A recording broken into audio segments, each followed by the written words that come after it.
Hey everybody, I'm with my 2016 Ford F150 XL FX4 and haven't done a video on the truck in a while. I have this mount from TackForm Mounting Systems. This is the Fast Track Dashboard Device Amps Bracket. So it's pretty cool. This bracket will fit up in that little cubby. And now you have like 3 ways to mount it. And the cool thing about it is I can get rid of my cell phone mount here. I can get rid of the backup camera mount. So I'll set that off to the side. So I'll go get rid of this. And there's long arms, they have short arms, various ones. Basically, this will mount into that bracket that will sit about yay there. And then you can have different mounts, I think up to 3. And I can have one for my GoPro, I can have one for my phone, and one for the backup camera monitor, because my truck did not come with that for 2016. 2017 was the year that they turned this into the backup camera. I don't know why that's when they chose, but that's when they chose. So here we have, it's the FT01 for part number. It says it fits 2015 to 2020 Ford F150 and Raptor, 2017 to 2021 F250 to 550, 2018 to 2021 Expedition. So I'm assuming you all have this little cubby. And like I said, there's a few different ways you can mount this, which is pretty cool. Now they give you detailed instructions, which is right here. And so you have 3 different ways basically. They give you, for one of the options, double-sided tape, so you can mount it like that. They give you self-tapping screws to just screw it in, or the best way would be to put a hole through and bolt it down, some washers. So they give you all that, and as you can see, here's a ram mount ball, so you can place it with the holes. We'll go through all this, and the main thing is, how do you do it? It's pretty straightforward. I've already taken this apart before. And you take this rubber mat, set it off to the side, and there's a bolt there, and yes, that's it. There's only 2 of those, and they look like 8mm. We'll find out here in a second. So it looks like it is 932s. So you need a standard socket apparently. The 8 was too big and the 7 was too small for millimeters. So just take both of these guys out. So I just needed 2 hands to pull this up. So put your hand over there and pull it up. It's just those tabs, they just push in. It's just really hard. You really need 2 hands. That's what I did, and it is done. So we got that, and of course I have a cord going through mine because of the power, but I can still pull it and get to it. And just a fun fact is, if you have that center mounted speaker, you can add it later because the plug is just right down in here. So here it is, it's right here. So you can always put that speaker in if you want to add it, because again, it's right there. And then you just turn it on through the computer system, which you might have to go forward, or you use a program called Forescan, which at the time I last used it, it was free, but even if it costs something, that might be a cheaper way to go. You're going to pick out the 4 screws that look like that, and they're Phillips. Which way? It looks like they're rounded that direction. So you're going to basically screw these through these outer holes into there, and that's already threaded, so you don't need a bolt. What I like to do is use blue Loctite on the threads. I'm going to do it because I just don't want them to vibrate loose. So that's just something I'm going to do. So we're going to cut back with this put together. So the next step is, because you have that rubber mat, they say, you know, set the piece on and cut it out. I don't really like that idea. I like the rubber mat. I like the idea of it sitting on the rubber mat. Reason being is, you know, it adds a little bit more vibration because it's rubber. It does say trimming the mat is optional. It says for vehicles without speaker.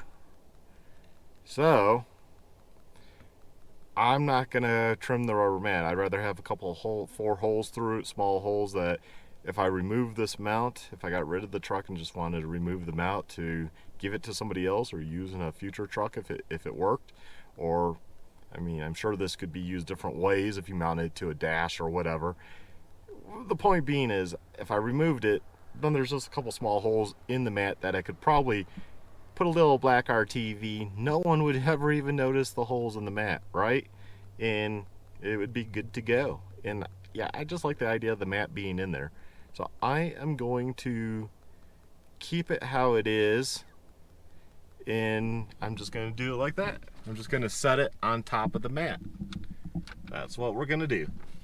So I'm going to put the holes through, which should be pretty easy. Not the easiest, but fairly easy. I'm going to first try to use one of these bits. I happen to have this bit. It's to do pilot holes. I think that will work pretty good. Well, I ran into a little complication it doesn't talk about. So the first holes I put in, I did it the wrong way. Silly me. I mean, I guess you could mount it the other way, but it's more cleaner this way. It's flush.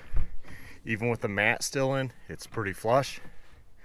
Now, of course, I'm unique because I'm dealing with a power cord for my backup monitor. So I had to kind of trim the bracket with a grinder. And then down here, I noticed it goes through these. There's a nub right there and a nub right there that it's near. I need to shave those nubs off. And if you're wondering what this is, that is so they put in the center channel. They just kind of plug it in there because it's there. Like I said earlier, you can add it. It's already there. So if you want to add it later, the wire's there. But whatever these nubs are for, they're in the way. So luckily I have a way to trim that off in the vehicle because I can't easily remove that wire, because I never figured I would have to ever remove the backup. I figured the monitor would, if I sold the truck, it would go with it. I wouldn't pull everything out. It would be crazy. What I have that most people don't have that's heating up is this fancy soldering iron. It's for actually cutting knobs in motorcycle tires, so most people aren't going to have this. So you're probably going to have to cut it off with a grinding wheel, a hacksaw blade. You can melt it off, I suppose. Some way you need to have that flush because the screw comes through there and this side, and it's not long enough to just put a bolt on and call it good. And on that side it's too close, so can't do anything with it. So yeah, I'm kind of stuck. So here I have it all mounted up. It was a little harder for my case because I have this cord for my monitor backup camera I have to deal with, and you do have to cut the nubs off the back. My specialized tool worked really great. You're probably not going to have one of those, so use if you have like a Dremel with a cutoff wheel, air grinder, maybe some snips or something, but you do have to cut those nubs off to fit these 2 bolts. One there and one over there. That's something you have to do. This is how it looks though, and obviously that's the forward position. So I'm going to go ahead and put this in and get some of this accessories mounted up, and then you can have a final look at it. It's really not that hard. It's just my application made it harder than it needed to be. So, it is what it is. So there we have it, basically installed, and just reverse installing this into there, which is the 2 bolts, which I can just lift this flap up, install those into the back, in the front just snaps right in, and then that's it. So I'm going to get a zip tie so I can make my wire nice and pretty.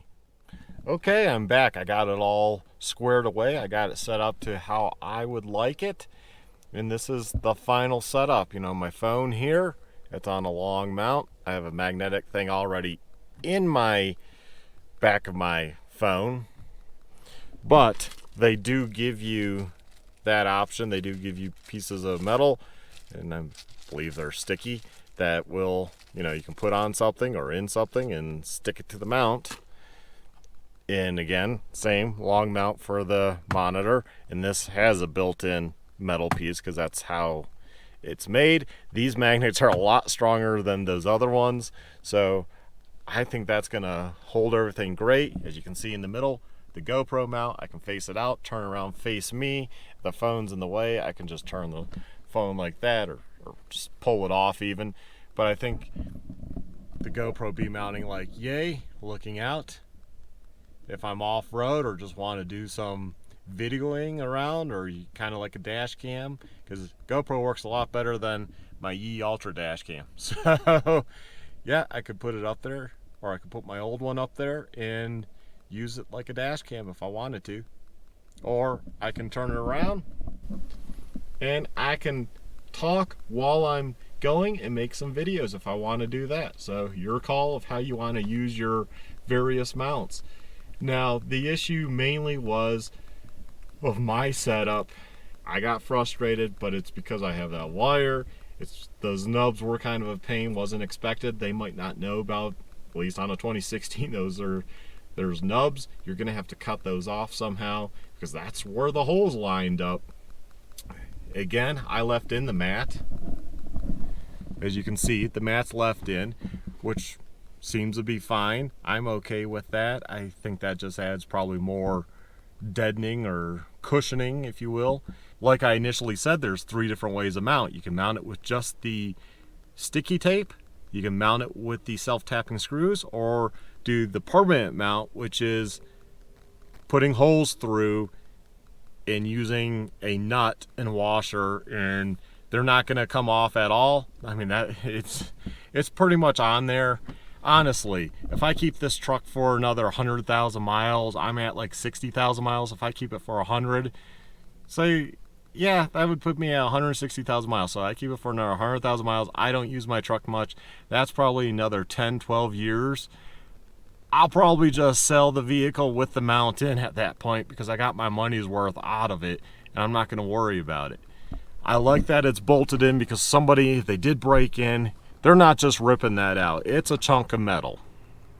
It's beefy, which also means it's a little heavy, but it doesn't really matter because you're in a truck, you know.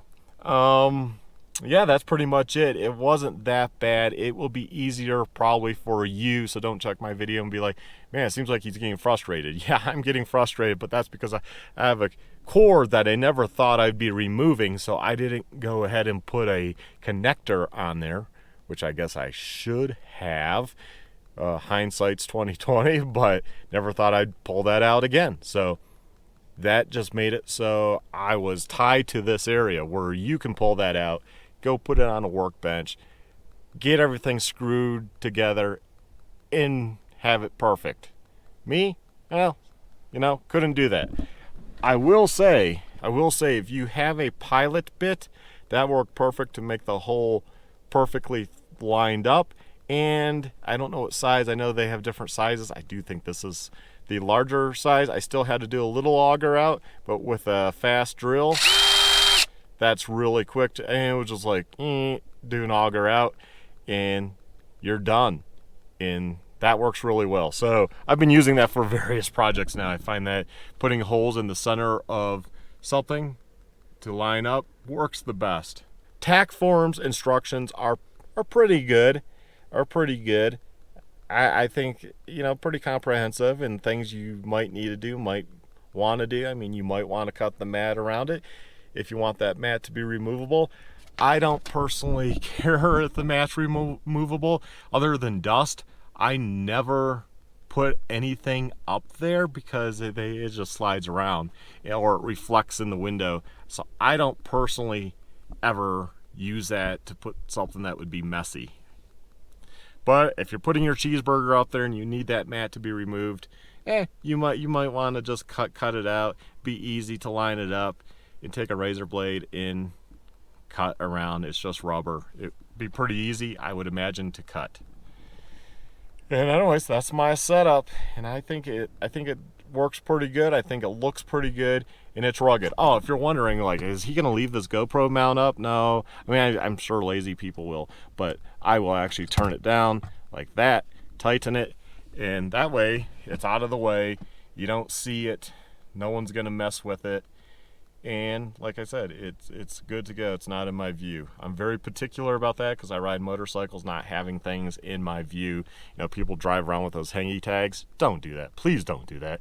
That blocks a huge area that you have a blind spot. Think about it. So yes, don't do that. Try not to have things in your view. Anyways, hopefully this helped you out, gave you an idea of what you could do that's a really good mounting system that will last you the whole vehicle, and you don't have to worry about those other type of mounts coming off in heat or anything. This is in and it's staying in. So you all take care, stay well. Hopefully this video helped you. Please like, subscribe, hit that notification bell, check out my other truck videos, check out my riding videos, and you all take care and have a good one. Bye.